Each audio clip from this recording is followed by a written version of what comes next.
After learning in this week's resources that the Help Save the Endangered Pacific Northwest Tree Octopus from Extinction website was not a real informational website, I decided to take a further look at it to see why it would be important to evaluate this website if I were a student. So the first thing I did was go to the website, and you can see right here that it is a .net account. So it's not necessarily from a trusted source like a .edu or a .gov account. So then I decided to look for a date, and down here at the bottom, it tells us when it was last updated. It also gives a person to address concerns to. One thing I found concerning down here was this part where it says, this site is not associated with any school or educational organization, which means it might not be the most reliable source for students. So upon that, I looked to see how user-friendly the website was. And it looks very user-friendly. There's nice pictures and color, and it has these headings. There is a lot of information on the page, so that's something that we could start reading through. And when I started to read through it, I could easily see that some of this information seems very true if students might not have a lot of background knowledge on this topic. However, one of the strategies suggested is to really think deeper onto why this is being written and who is writing it and what is the purpose of this being written. And that was something I really started to ask myself when I saw things like this heading over here. Scientists discover how octopuses avoid tying themselves in knots.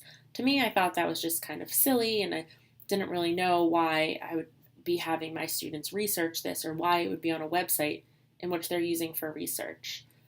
I also looked at this picture. This picture seems very realistic, but again, I know from reading the resources that digital manipulation is something that is very prevalent these days on the internet.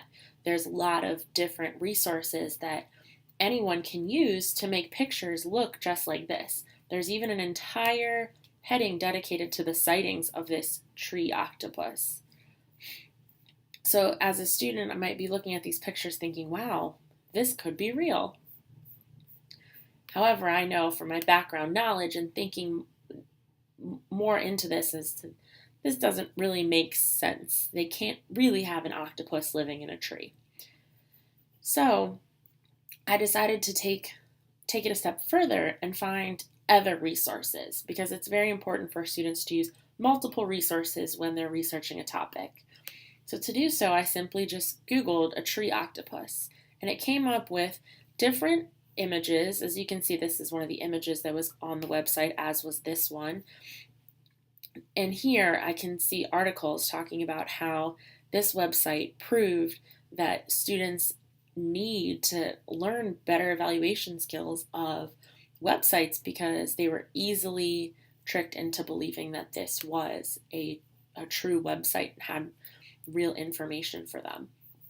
And I agree, it is very important to make sure that we are teaching the kids these evaluation skills, because looking at this, this site gives us links that could link us to even more information. And without reading so much into every single one of these, I might look and say, wow, this website is very credible.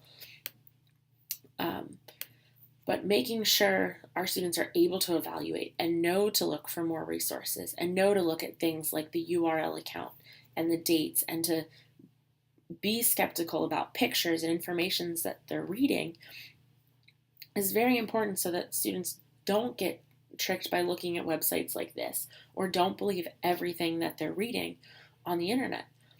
When we have students researching different topics, we want them to be able to independently search and know how to evaluate the results from their search, and then further evaluate the websites that they're getting as a result of their search. I know that I want to start off by teaching my students to simply use multiple resources. There's so much information out there that using multiple resources, they can fact check and see, is the information I'm getting from this website the same as this website? Why are they different? What's going on? Who was writing this? What was the purpose of them writing this? And I can also get them to think more critically about things that they are reading. On websites like this, they might think that this is factual information, and then if they're thinking more critically, they might realize that what's being said is not very likely to be true based off things they may have already known. So this experience was great in showing me how easy it can be for students to just assume these things and how important it is that we teach them these evaluative skills.